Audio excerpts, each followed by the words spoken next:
Hello, everybody. I'm glad to be here, and I will talk a little about air quality management.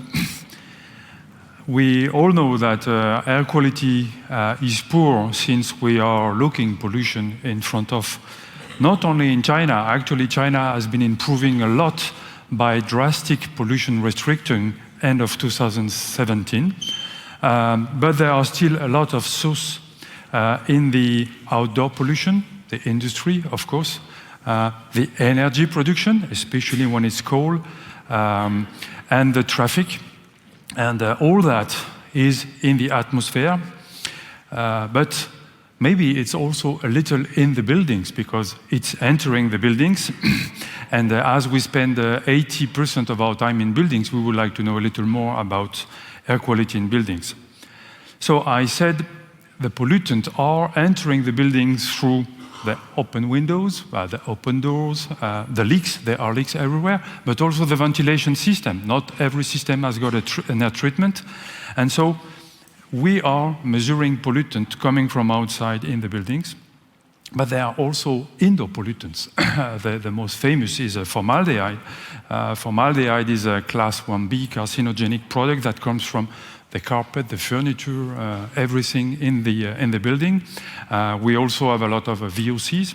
And there is CO2 and humidity that are not toxic, but that are affecting the wellness in the building. And we know that all this accumulating outdoor and indoor is affecting the wellness, maybe sometimes the health, and the work efficacy, which is one concern for some of us.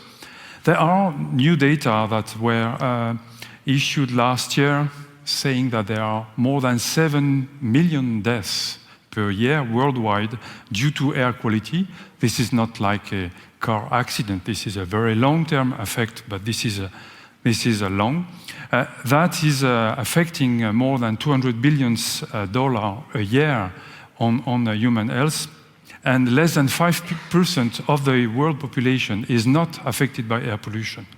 And in few decades, we will have more than 1% of the world GDP that will be wasted in impact of air quality. So what are we doing in Ethera? We are measuring air quality using air quality stations.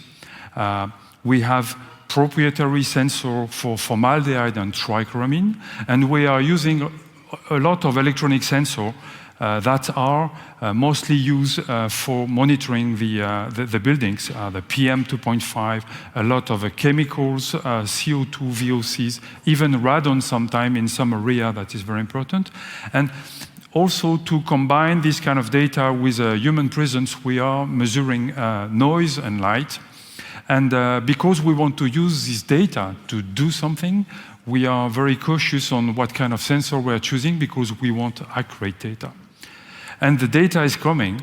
If it's not very difficult, it's very boring to review it. So what we are trying to do is to have some algorithm to analyze the data, identify signal validation errors, make notification on alerts, and also learn some bits.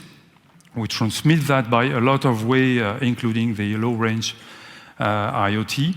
And this allows us to discuss with a building management system, so to act on the air treatment of a building.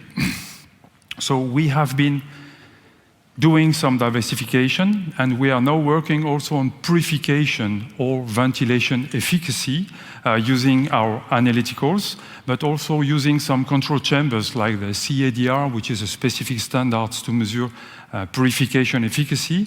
And with that, we are able to analyze the data and recommend some air treatment strategy using ventilation or purification systems. So why am I here today? Not for anticipating your question. I am here because we are looking for partners to deploy these monitoring systems and the analysis to provide actions to do for the systems. But also I would like to say I am here because I'm very happy to be here for the birthday. Ecosummit is a very nice, very friendly, very efficient networking. Thank you, Jan.